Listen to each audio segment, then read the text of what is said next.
Bismillahirrahmanirrahim.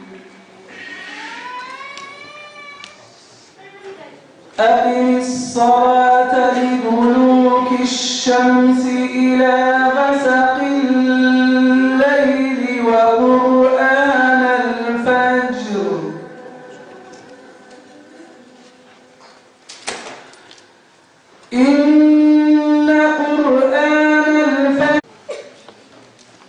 Değerli kardeşlerim, bilgi kirliliği denen arızalı bir dönem geçiriyoruz. İyi ile kötünün, büyük ile küçüğün, alim ile cahilin, hak ile batılın yaşandığı arızalı bir dönem yaşıyoruz.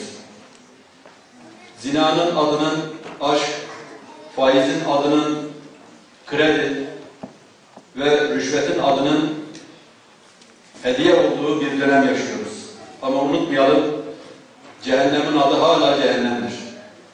Değerli kardeşlerim, Allah nasip etti. Ben bütün dünyaya aşağı yukarı dolaştım. Avustralya'ya gittim, Amerika'ya gittim, Japonya'ya gittim. Avrupa ülkelerinin tamamını iyi tanıyorum.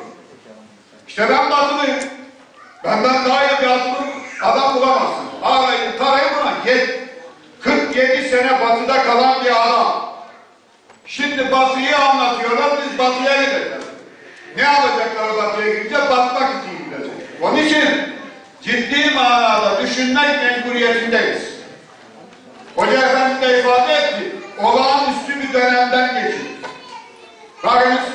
Bakıyoruz biz memleketimize, İslami hassasiyetlerimiz her günlerimizden teker teker alınıyor. Her anlayacağınız şekilde bir şey söylüyorum. Ben kendi köyüme gidiyorum. Vardığım zaman kahve, selamun aleyküm komşular diyor. Günaydın Hasan Efendi, hoş geldin diyor. Ya Allah'a emanet olun.